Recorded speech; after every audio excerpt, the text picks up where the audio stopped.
y'all, it's Ashley here at the Realm of Comics, where we talk everything comics, graphic novels, and manga. And today I am here to talk about 5 of the worst manga, comics, and graphic novels that I read in 2022. So I originally had a much longer list than this, but I was like, yeah, I just don't feel like shooting a video with the negativity. Like, I always have a very difficult time shooting worst of lists because it's literally emotionally draining to have to revisit why I didn't like these books. So I actually just went with the ones that were the most, like, the top 5 most disappointing books that I read. Graphic novels, comics, and manga. When I say books, they are books. They are books. We stand by. These are books, and they're just as valuable. Either way, I ended up picking 5 of my most disappointing 5 of my most disappointing ones. And so we're just gonna go ahead and dive right in. All right, so the first one on my list is one that I have talked about a lot. I talked about it last year. I'm going to talk about it this year because I just can't believe that it happened the way it happened, and that's Way of the House Husband. So I was slowly making my way through Way of the House Husband. I was excited that there was going to be the anime adaptation on Netflix. I was looking forward to watching that, and then I picked up Volume 5. Volume 5, I think, had some translation issues. I'm just gonna put it to translation issues. Like, that's what I'm gonna say. That's what I'm gonna go with. I just did not like that Way of the House Husband Volume 5 was so fixated on trying to explain rap culture, hip hop, which is inevitably tied to Black culture, in a way that just felt like it was stereotypical. I didn't like that. I felt like the translation with like AAVE was just kind of awkward, and I was ultra disappointed. Granted, Way of the House Husband was not a huge investment for me in terms of the series because I felt like it was just told in an episodic way. There wasn't really much that tied everything together, and so if you like series that are episodic, Way of the House Husband may be for you. But I just know when I got to Volume 5 and we got to those translation issues, I just struggled so much. So I decided to opt out my continuation of reading it, and it is just what it is. Unfortunately, that's just how it played out for me. The next one that I have on this list is very interesting because it's only 3 volumes long, and I thought that it was going to go in a direction that I'm interested in, but at this point I think I'm just going to be done with the series, and that's Days of Love at Siegel Villa. I was really interested in this one because I heard that it was a Yuri title, and I'd been looking to read more Yuri manga because I think I'm definitely leaning more to reading more BL manga than Yuri manga.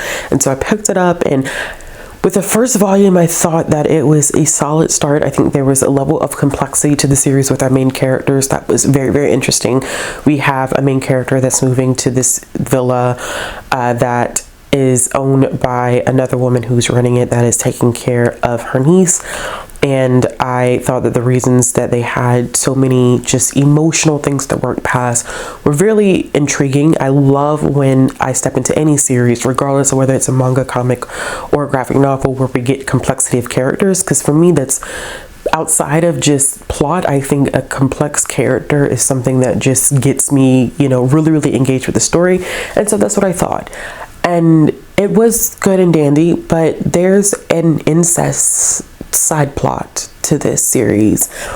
And for me, I don't judge anyone who's read this, who's enjoyed it. Incest for me is very touchy, and so I do not feel comfortable ever picking up anything that has an incest subplot to it, or even if it's the main plot. Like, I draw the hard line, and that's with anything that I read. I just don't feel comfortable.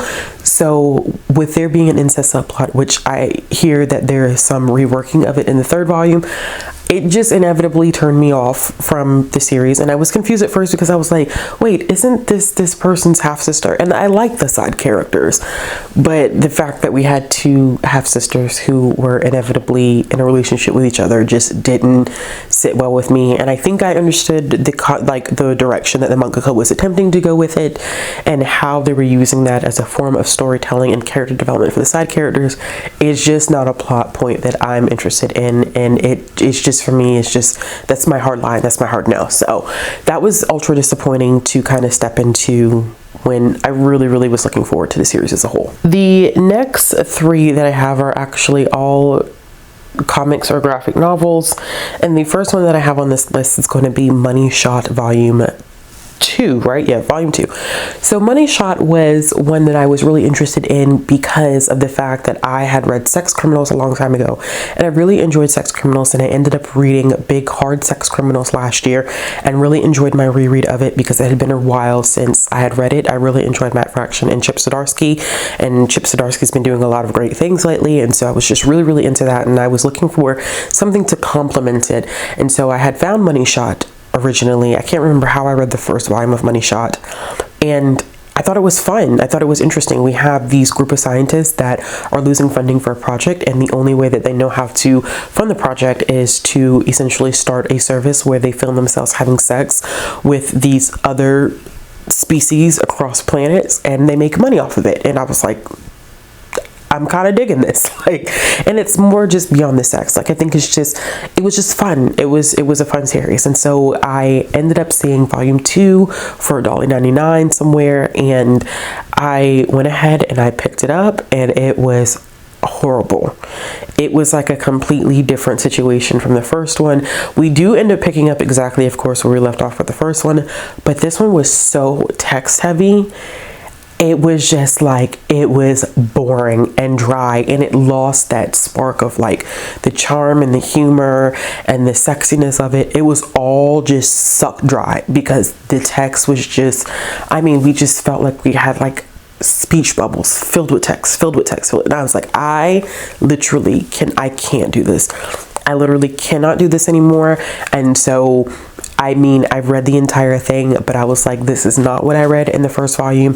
When I picked up the second volume, it was like a complete 180. So I decided that I was no longer going to read the rest of the series. The next one that I have is Adora in the Distance. And this one is even more unfortunate because I was really excited about this being a story that featured a black girl in a fantastical world just doing fantastical things, which, you know, so much of including BIPOC characters in some things is always about trauma, and that's not always what people want to read. So I was excited about following this main character who's, you know, going to explore this world on her own. So the story's pacing and everything was going really well, and then we get to the end, and there is a spoiler that I can't really say, but I can say that there is a depiction of autism that I did not like. And I say that as someone who is not on the spectrum, but I looked at reviews from people who are on the spectrum, and the representation is not good. So I felt kind of okay. I felt good about the fact that I was like, okay, my judgment isn't exactly wrong here. So that was a huge disappointment to get this great story, great artwork and illustrations, and kind of hit this pitfall with the representation at the end, which it's a tough one because there is some connection with the author in this, and while I don't think that his intentions were for it to come across the way it did, it's like, you know, intention versus impact, and the impact in this one was not great at all. Last one that I have on this list is Luna. Y'all, I still, to this day, I'm not sure what Luna was even fucking about. Like, I am still confused on what Luna was. I checked it out from the library because I've been hearing people talk about Luna. I know some people who had collected it as single issues, and it's indie, and I was like, okay, well, I'm gonna pick it up and see what it's about.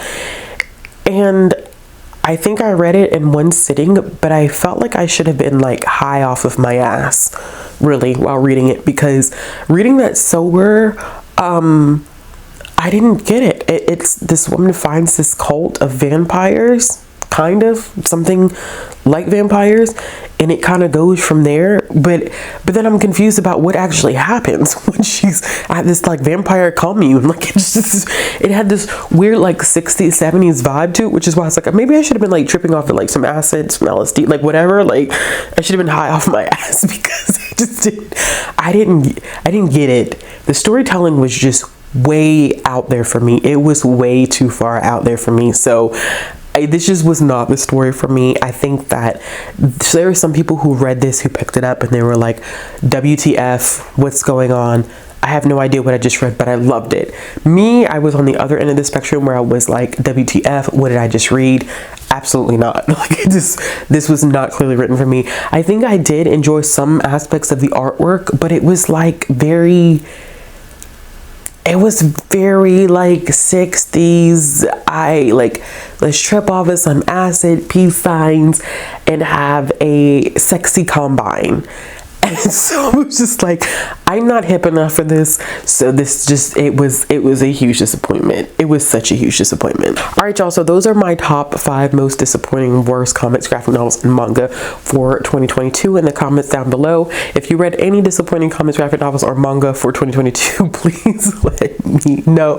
As always, if you like this video, give it a thumbs up. If you want to see more content from me, click the subscribe button, hit the bell for notifications, and I will be back with another video soon.